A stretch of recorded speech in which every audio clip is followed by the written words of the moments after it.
क्या है आध्यात्म? दर्शन, चिंतन धारा, विद्या या संस्कृति की परंपरागत विरासत। आध्यात्म दर्शन यानी जीवन का शाश्वत सत्य। मानव जीवन से जुड़े शाश्वत सत्यों को जानिए और समझिए उपासक डॉक्टर सोहन राज तातेड़ से हमारे खास कार्यक्रम आत्मविज्ञान में। आत्मविज्ञान यानी सही दृष्टि, सही सोच। भाई और बहनों, मातृशक्ति को नमन। स्टूडियो में आपका हार्दिक स्वागत है, अभिनंदन है, सत्कार। आत्मविज्ञान साइंस ऑफ द सोल कार्यक्रम के अंतर्गत हम आपको सही दृष्टि, सही सोच, राइट विजन, राइट थिंकिंग के तहत जो आपकी नकारात्मक सोच है उसको सकारात्मक में बदलते हैं, हम करेक्शन देते हैं। ये हमारा जो आत्मविज्ञान कार्यक्रम है ये दृष्टि विज्ञान कार्यक्रम है, यानी ये चेतना को महत्व दे करके और जड़ को समझने की बात होती। जड़ और चेतन को समझने का ये विज्ञान है और ये दृष्टि को बदलता है, उससे आपके जीवन का कल्याण होता है। इसी क्रम में आपके प्रति जो है बहुत मंगल भावना करते हुए और हम आपको आज का जो विषय है उसके बारे में बताते हैं। तो आज का हमारा विषय है प्रारब्ध एवं पुरुषार्थ। भाई और बहनों, बहुत सुंदर विषय है। तो पहले हम समझें कि प्रारब्ध किसे कहते हैं। प्रारब्ध का मतलब तो उदय भाव।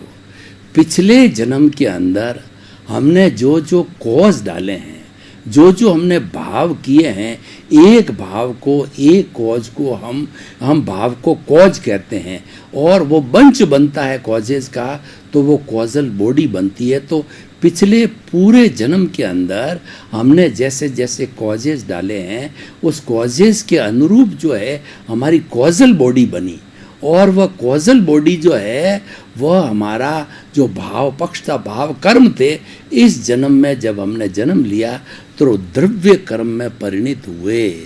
और सारे वो द्रव्य कर्म हैं, जब वो हर समय उसका उदय होता रहता है। उदय कहिए, प्रारब्ध कहिए, राइज कहिए, वो एक ही बात है। तो उदय भाव है वह प्रारब्ध कहलाता। प्रारब्ध का मतलब पिछले जन्म के अंदर मन वचन काया रूपी जैसी बैटरी हमने चार्ज की थी, वो इस जन्म के अंदर ये डिस्चार्ज हो रहा है। ये डिस्चार्ज ही प्रारब्ध है, यानी उसके अनुरूप ही जो है हमारा जब वो फल जो हमने कर्म बीज डाले थे, वो कर्म बीज बन के जब पक के फल बन गया तो पक कर हमारे सामने आया और उस फल के अनुरूप ही जो है हमें सुख दुख की अनुभूति होती है और जीवन भर होती रहती है। ये प्रारब्ध के अनुरूप होती है। और प्रारब्ध ये मन वचन काया रूपी जो शरीर मिला है, पूर्व जन्म के कर्मों के भुगतान के लिए मिला है। ये भुगतान है, प्रारब्ध है, ये हिसाब है, सारा उदय है और प्रारब्ध है। जिसके साथ भी हमारा लेना देना होगा, ये प्रारब्ध के तहत हम निश्चित करके आए हैं। हम पिछले जन्म के अंदर क्वेश्चन पेपर हल करके आए हैं। इस जन्म में हमको ये परिणाम मिलेगा, हमको रिजल्ट मिलेगा द्रव्य कर्म के रूप में। वो द्रव्य कर्म, वो रिजल्ट, वही उदय है, वही प्रारब्ध है और वही कर्म फल है और वह उसके लिए कोई न कोई निमित्त होगा। तो हम जो ही हमने इस जन्म के अंदर जन्म लिया, तो ये जन्म को किसने दिया? हमको कुदरत ने दिया है, क्योंकि कुदरत पंचभूतात्मक है। पृथ्वी, जल, अग्नि, वायु और आकाश, इन 5 भूतों से ये कुदरत जन्म लेती। कैसे जन्म देती है मैं आपको बताता हूँ कि माँ का अंडज और पिता का शुक्र, जो दोनों का जो है इंटरकोर्स होता है बाद के अंदर, तो इंटरकोर्स होकर के और एक दोनों मर कर के एक तीसरा भ्रूण तैयार करते हैं।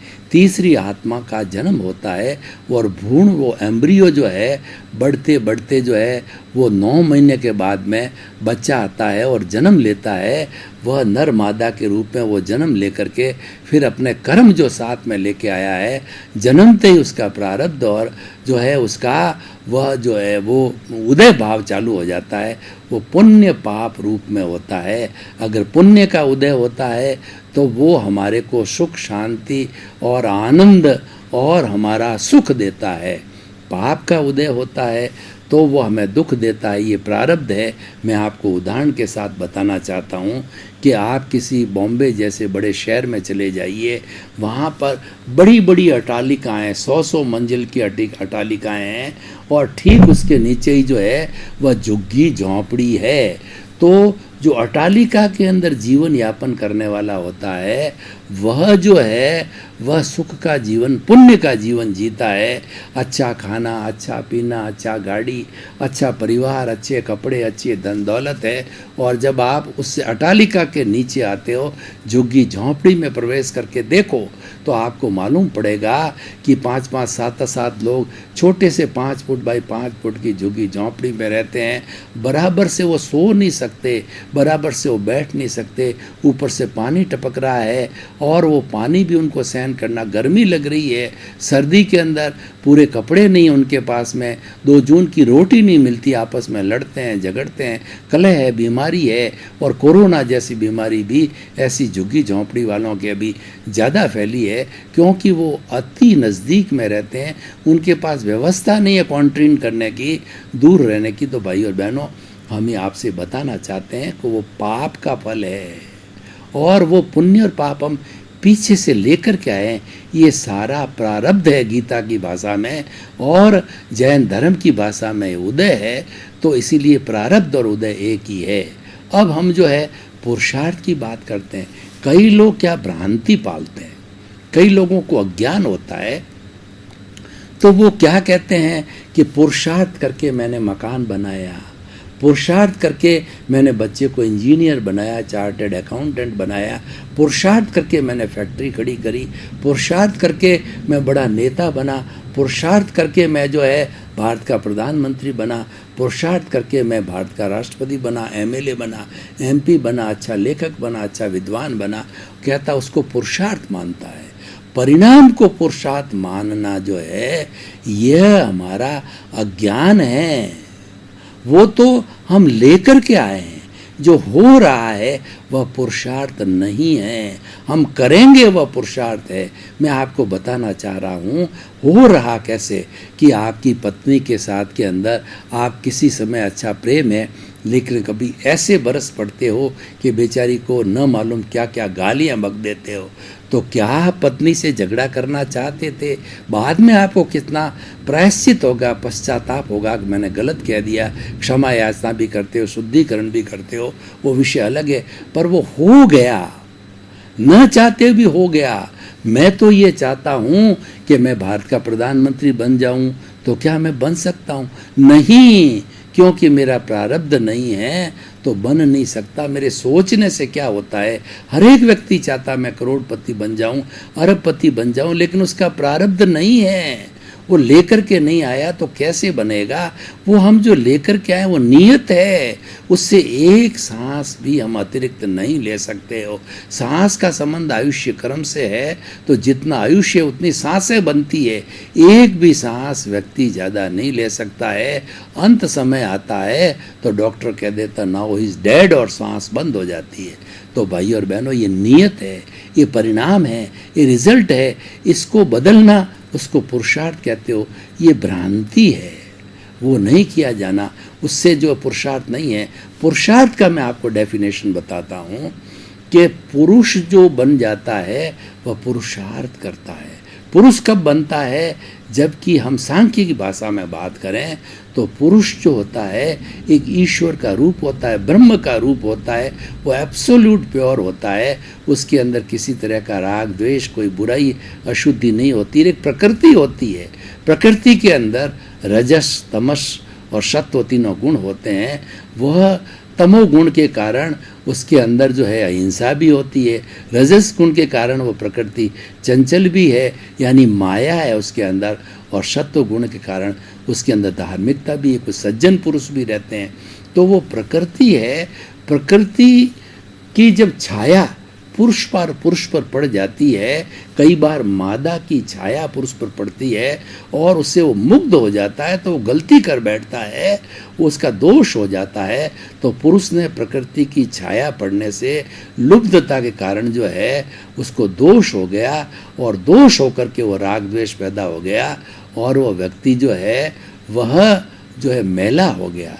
तो भाई और बहनों, पुरुष वह होता है जिसके पास ज्ञान है। हमारे पुण्योदय से हमको सद्गुरु मिल जाता है या कोई ज्ञानी पुरुष मिल जाता है, वो क्षीर नीर का विवेक करता है।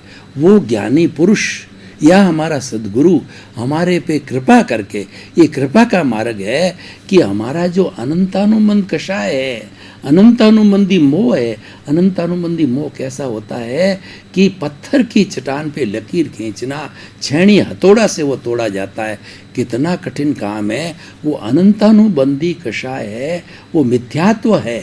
और वो मिथ्यात्व जो है हमें भवांतर के अंदर जो है घुमाता है। उसको जो है वो उस जहर की थैली को निकाल देते हैं। कैसे निकालते हैं, मैं आपको उदाहरण दूं कि ये कालबेलिया होता, पुंगी बजाते हैं तो कालबेलियों की पुंगी पर बड़े बड़े विषधारी सर्प जो है, सर्प की एक दुर्बलता है कि पुंगी के ऊपर अच्छा संगीत सुन के वो नाचता है। वो नाच करके वो कालबेलिया उसको उस स्थान से, कंठ से पकड़ता है जहाँ पर जहर की थैली है। उस जहर की थैली को निकाल करके सर्जरी करके उसको साधारण नाग बना देता और फिर वो उसको जो है वो एक अपना रोजगार का साधन बनाता, आजीविका का साधन बनाता है। पिटारे में बंद करके वो हाथ से उसको डसाता है, पर जहर नहीं चढ़ता क्योंकि जहर की थैली फेंक दी गई है। ठीक उसी तरह से हमारा जो सद्गुरु होता है, हमारा जो ज्ञानी पुरुष होता है, हमारी अनंतानुबंध की जहर की थैली को निकाल देता। फिर उसके पीछे बहुत डाइल्यूट बचते हैं। कौन कौन से होते हैं? अप्रत्याख्यानी, प्रत्याख्यानी और संजलन।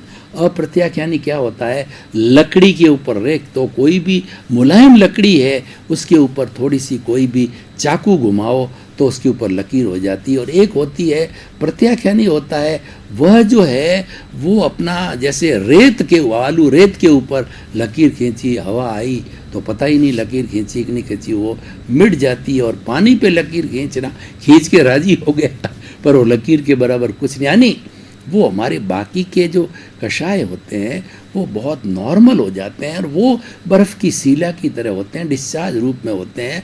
वो जो है वो मात्र डिस्चार्ज होकर कुछ ही भवों के अंदर जो मूल्य, जो अनंतानुबंधी होता है, वो कई कई जन्म जो करते आए हैं और आगे भी पैदा होने वाला है, वो बीज को समूल नष्ट कर देता है।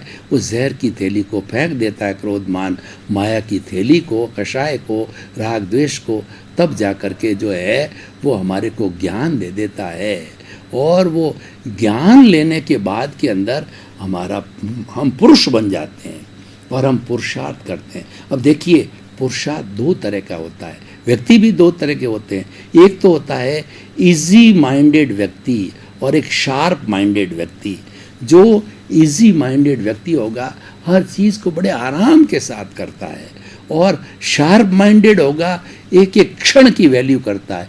एक क्षण जानी पंडिये, एक क्षण भी वेस्ट नहीं करता है। वो तो कहता है मुझे जल्दी से जल्दी आगे बढ़ना है। जो है, जो वो कहते हैं, वो तो ये समझता है कि अगला श्वास आएगा या नहीं आएगा। काल करे सो आज कर और आज करे सो अब, पल में परले होगी और बहुरी करेगा कब। और जो दूसरा व्यक्ति जो होता है, इजी माइंडेड होता है, वो कहता है कि आज करे सो काल कर, काल करे सो परसों। जो है वो इतनी जल्दी क्या पड़ी है, अभी जीना है बरसों। वो तो आराम के साथ चलने वाला होता है। तो हमारे यहाँ भी पुरुषार्थ दो तरह का होता है।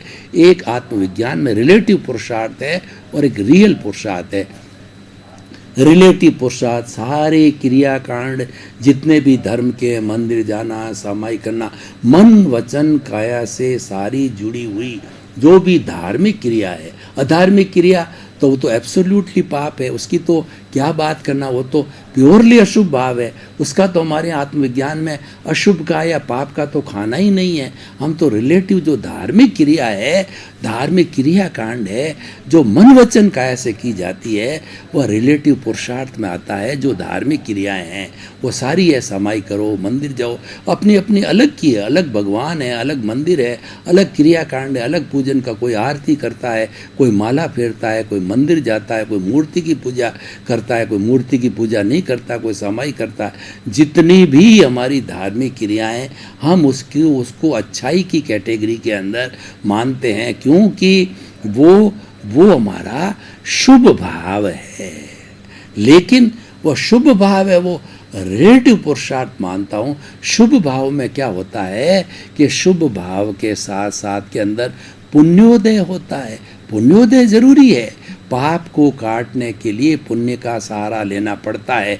कैसे? उदाहरण से एक चीज़ स्पष्ट हो जाती है कि मेरे इस कपड़े के ऊपर काली काली गंदगी जम गई है, तो उसको हटाने के लिए मैं डिटर्जेंट पाउडर लगाता हूँ तो हट जाती है। अब देखिए कि वो साबुन लगाने से वो हट गई, लेकिन अब वो क्या सीधे कपड़े को हम बिना कोई भी जो है उसको 2-4 बार डुबा करके और रिंसिंग करके उसको जो है हम सुखाते हैं या सीधा सुखाते हैं? सीधा नहीं सुखाते हैं, हम पानी में उसको डुबाते हैं, यानी उस जो है साबुन को अलग करते हैं।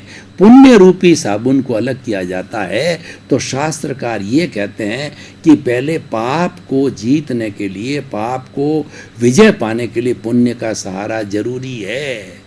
और पुण्य का सहारा ले लिया तो ये भी एक सोने की बेड़ी है, इसको भी तोड़ना होता है। पुण्य है सोने की बेड़ी, पाप है लोहे की बेड़ी। दोनों बेड़ियां जब कटेगी, राग द्वेष पूरा जाएगा, तभी जाकर के हम जो है सिद्ध बुद्ध मुक्त बन सकते हैं और हमारा जीरो हो जाएगा कॉजल बॉडी। तो ये हमारा जहाँ ये पुण्य देता है रिलेटिव पुरुषार्थ, तो पुण्य देने से हम अगले जन्म में या तो मनुष्य बनते हैं या देवगति में जाते हैं। देवगति में भी जाते हैं पुण्य बुंदने वाले बहुत से। देवगति के अंदर आपको पता है कि अधिकतम होती 33 सागरोपम होती है और मिनिमम आयु 10 लाख जो है 10,000 साल की होती है। उतने में 10,000 साल में अगर मिनिमम भी माने तो कितनी बार हम जन्म लेंगे? 100 साल की उम्र को 10,000 से गुणा करो, कितनी बार जन्म लोगे। यानी जो तीव्र बुद्धि वाला व्यक्ति है, जो कि टाइम मैनेजमेंट करता है, वो समय नष्ट नहीं करता। उसके मन में एक ही तड़प है कि मुझे मुक्ति मुक्ति मुक्ति मुक्ति मुक्ति। 24 घंटे एक ही अर्जुन की तरह उसके दिमाग में एक ही विचार दिखता है। अर्जुन ने कहा कि तुम्हारे को क्या दिखता है? कि मेरे को तो जो मछली को बींधना है वही उसकी परछाई दिख रही, और कुछ नहीं दिखता है मेरे को। तो उसको तो मुक्ति मुक्ति मुक्ति मोक्ष दिखता है, तो वो रियल पुरुषार्थ करता है। देखिए 2 लाइनें निकली। हम रिलेटिव को बुरा नहीं कहते, हम किसी चीज़ को बुरा नहीं करते, बुरी होती नहीं है। बुरी तो मेरे भीतर जो राग द्वेष है वो बुराई है, अतिरिक्त कोई बुराई इस दुनिया में है ही नहीं है। तो हमने जो है रियल पुरुषार्थ किया। रियल पुरुषार्थ क्या है? कि रियल चीज़ से संपर्क करो, वो रियल पुरुषार्थ है। और इसी तरह से देखिए, एक व्यक्ति रियल होता है, एक डुप्लीकेट होता है। तो डुप्लीकेट व्यक्ति होगा वो, जैसे मान लो सोना डुप्लीकेट दे दिया तो पीतल का झोल उतर जाएगा, और रियल सोना है, झोल नहीं उतरेगा। तो रियल क्या है? रियल जो है हमारी शुद्ध आत्मा है, वो हमारा अस्तित्व। रिलेटिव क्या है? रिलेटिव है शरीर है। तो इसलिए शरीर से की जाने वाली सारा जो है हालांकि कार्य धर्म का है, लेकिन वो रिलेटिव पुरुषार्थ है। और जो रियल के साथ जुड़ा हुआ, चेतन के साथ जितना संबंध है, यानी आप ज्ञाता दृष्टा भाव में रहते हो। मैं जानने वाला हूँ, मैं देखने वाला हूँ, मैं अनंत ज्ञान वाला हूँ, मैं अनंत दर्शन वाला हूँ, मैं अनंत शक्ति वाला हूँ, मैं अनंत सुख का धाम हूँ, मैं अव्याबाद हूँ, मैं टंकोत्कीर्ण हूँ, मैं अजन्मा हूँ, मैं अमूर्त हूँ, मन वचन काया से मुक्त, ऐसा मैं शुद्ध आत्मा हूँ। द्रव्य कर्म भाव कर्म 9 कर्म मन वचन काया तथा मेरे नाम के सर माया आप प्रकट परमात्मा प्रभु के सुचरणों में समर्पित करता हूँ। यानी सारा समर्पण है चेतन को, भीतर विराजमान शुद्ध भगवान की तरफ आपका मुख हो जाता है। और दूसरी चीज़ आपके यानी जागृति हो जाती है, 100% प्रीति हो जाती है। हमको ज्ञान जब देता है तो ज्ञानी पुरुष 5 आज्ञा के साथ साथ में 3 गिफ्ट देता है। एक गिफ्ट जो होती है वो हमारा एक पैकेट की गिफ्ट के अंदर जो होता है वो हमारा प्रीति का गिफ्ट होती है। 100% रात को 12 बजे भी भरपूर नींद में आपको कोई उठा के पूछेगा आप कौन हो, तो मैं जवाब दूंगा अगर मेरे पास ज्ञान है कि रिलेटिव रूप से मैं सोहन राज हूँ और रियल रूप से मैं शुद्ध आत्मा हूँ। तो ये तो हो गया हमारी प्रीति थी, और ये प्रीति थी हर क्षण बनी। दूसरी गिफ्ट है कि हर वक्त जागृति रखो, रियल रिलेटिव 5 आज्ञा। पहली आज्ञा रिलेटिव, दूसरी रियल, तीसरी है कर्ता व्यवस्थित शक्ति, यानी नो ऑनरशिप, नो डूअरशिप और नो क्लेम नो ब्लेम, और चौथी है संभाव, फाइलों का जो है वो निपटारा करना, संभाव से निपटारा करना। और पांचवी आज्ञा की मैं बात करता हूँ, जागृति रियल पुरुषार्थ। 24 आवर आप आत्मचिंतन में रहो, आत्मनिरीक्षण करो, आत्म परीक्षण करो, आत्मा से बात करो, आत्मा की रियलाइजेशन करो, आत्मा के गुणों की भजना करो, गुणों की ज़्यादा से ज़्यादा जानकारी करो। आत्मा के असंख्य अनंत गुण हैं, ये अनंत ज्ञान है इसके पास अनंत श्रद्धा है और अनंत शक्ति है और अनंत सुख है। उसको जो है वो डिस्कवर करो, उसको सारी डिस्कवरी करना है, वह ज्ञाता दृष्टा भाव में रहना है, वह हमारी जागृति है, वह रियल पुरुषार्थ है। तो ये पुरुषार्थ है और वो प्रारब्ध है, दोनों अलग अलग है। पुरुषार्थ से प्रारब्ध बनता है और प्रारब्ध के साथ में न जुड़ने से वो रियल पुरुषार्थ हो जाता है, और जुड़ने से फिर हमारा जो है पुनः जो है वो आगे चलता रहता है। तो हम कह सकते हैं कि भाग्य से प्रारब्ध बनता है और प्रारब्ध से भाग्य बनता है। तो इस तरीके से हमें जो इस चीज़ को समझना है कि पुरुषार्थ अलग है और प्रारब्ध अलग है। तो भाई और बहनों, अगर इस एपिसोड को आज ओपन टू द ऑडियंस करता हूँ और मैं इसको कसौटी पर कसता हूँ और इसकी रिलीवेंस, इसकी सामाजिक उपयोगिता और जो है इसका वो हमारे पे क्या इम्पैक्ट होगा हमारे समाज पर, इस एपिसोड को ग्रहण करने से, इसका डिस्कशन करने से, तो मैं कहना चाहूँगा कि प्रारब्ध और पुरुषार्थ को अलग अलग समझने से क्षीर और विवेक नीर का होगा। और हमारे जो भुगतान चल रहा है, हमारे कोई दुख आ रहा है, सुख आ रहा है, और उसमें अगर नहीं जुड़ते हैं तो हम जो है वह संभाव की स्थिति में रहते हैं, वो हमारा रियल पुरुषार्थ है। और इसके साथ साथ में हम जितनी भी धार्मिक क्रियाएं जो मन वचन काया तथा उससे जुड़ी हुई अवस्था मात्र कुदरती रचना है, जिसे कोई बाप भी रचने वाला नहीं है, वह जड़ है और वह विनाशी है, वो मात्र अवस्था है। सूक्ष्म संयोग, स्थूल संयोग, वाणी का सहयोग सब पर है, पराधीन है। जो रियल पुरुषार्थ है वह स्वाधीन है और मन वचन काया से जुड़ी हुई है सब अवस्थाएं जो पर है, चाहे हम सन्यासी हैं, चाहे हम जो तपस्या करने वाले हैं, चाहे हम प्रवचन देने वाले, कुछ भी हो, ये सब हमारा रियल वर्क है। क्योंकि मन वचन काया यानी रिलेटिव, और मन वचन काया से मुक्त है, वो रियल होता है, चेतन होता है। मन वचन काया जड़ है, तो रिलेटिव होता है वो जड़ है, और रियल है वो चेतन है। यही बात है। इसका मूल निचोड़ ये है कि हम प्रारब्ध और जो हम पुरुषार्थ को समझेंगे तो हम जड़ और चेतन के भेद को समझेंगे, उसकी भेद रेखा को समझेंगे, और जड़ है वह तो नाशवान है। भाई और बहनों, आपका बहुत बहुत धन्यवाद। आप हमारा आत्मविज्ञान कार्यक्रम बराबर देख रहे हो, आप देखते रहिए, क्योंकि आत्मविज्ञान कार्यक्रम जो है आपको अच्छी दृष्टि देने वाला है, आपके जो है विचारों को बदलने वाला है, आपको जो है जीवन को बदलने वाला है, अच्छे सूत्र देने वाला है, आपको ये जो है परमानेंट शांति देने वाला, परमानेंट अक्षय सुख देने वाला है। इसी क्रम में आपका जीवन आनंदमय हो, मंगलमय हो। आपके प्रति बहुत बहुत आपकी अभ्यर्थना। Thank you sir. क्या है आध्यात्म? दर्शन, चिंतन धारा, विद्या या संस्कृति की परंपरागत विरासत। आध्यात्म दर्शन यानी जीवन का शाश्वत सत्य। मानव जीवन से जुड़े शाश्वत सत्यों को जानिए और समझिए उपासक डॉक्टर सोहन राज तातेड़ से हमारे खास कार्यक्रम आत्मविज्ञान में। आत्मविज्ञान यानी सही दृष्टि, सही सोच।